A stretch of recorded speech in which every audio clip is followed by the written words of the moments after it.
Florida में बुजुर्ग शहरियों के साथ एक रैली में सदर डोनाल्ड ट्रंप ने एक बार फिर कहा कि कोरोना वायरस की वबा का खात्मा नजदीक है और वैक्सीन की तैयारी भी। आज अमेरिका के बुजुर्ग शहरियों के लिए मेरा पैगाम मुस्बत ख्याली, एतमाद और उम्मीद का है। आपकी कुर्बानी जाया नहीं गई। अंधेरों के बाद अब रोशनी करीब है। हम इस वबा का रुख मोड़ रहे हैं। उनके हरीफ जो बाइडेन की जानिब से सदर पर वबा के खतरे को कम करके पेश करने की इल्जाम तराशी जारी है। रुख मोड़ रहे हैं। ओ मेरे खुदाया, ये वबा खत्म नहीं हो रही, ये दोबारा बढ़ रही है जैसे कि पेशगोई की गई थी। जॉन हॉपकिंस यूनिवर्सिटी के मुताबिक अमेरिका में कोरोना की वबा से अब तक तकरीबन 2,20,000 अमवात वाक़ हुई हैं। माशी कसाद बाजारी हुई है और इसने किसी हद तक उन रवायती नजरियाती इश्यूज की जगह ले ली है जो माजी में इंतखाबात में हावी हुआ करते थे।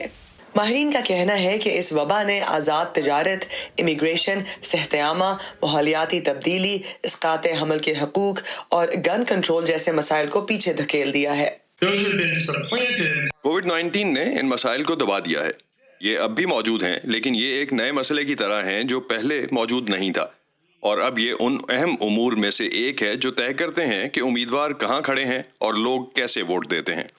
ट्रंप इंतजामिया के इस वबा से निमटने के इक़दामात ने इस मामले को जमाती बुनियादों पर मुतनाज़ा बना दिया है। रिपब्लिकन्स ने इस वायरस पर काबू पाने के लिए सख्त माशी लॉकडाउन की मुखालफत की है और वो मास्क पहनने और समाजी फासले जैसे अहकामात के हवाले से इनफरादी हुकूक को फौकियत दिए जाने पर जोर दे रहे हैं। चाहे ये मास्क पर होने वाली गुफ्तगू हो या इस हद पर जहाँ तक हुकूमत को पब्लिक सेफ्टी या हमारी जिंदगी के दूसरे पहलुओं में मुदाखलत करनी चाहिए या नहीं, हम इसका असर देख रहे हैं। इसके बरक्स जो बाइडेन और डेमोक्रेट्स माशरे में इज्तिमाई जिम्मेदारी पर जोर दे रहे हैं ताकि इन्फेक्शन की शरह को कम किया जा सके और कारोबारी सरगर्मियां दोबारा शुरू की जा सकें। अवामी राय के जायजों में नुमाया सबकत रखने वाले जो बाइडेन की तवज्जो इन इंतखाबात को कोरोना बहरान में सदर ट्रंप की कारकर्दगी का एक रेफरेंडम बनाने पर है, जबकि ट्रंप की इंतखाबी मुहिम कोरोना से पहले की अमेरिका की मजबूत मईशत पर रोशनी डाल रही है और इस वबा के खात्मे के बाद तेजी से बहाली का वादा कर रही है। ब्रायन पेरेंट के साथ Iram Abbasi, voice of America.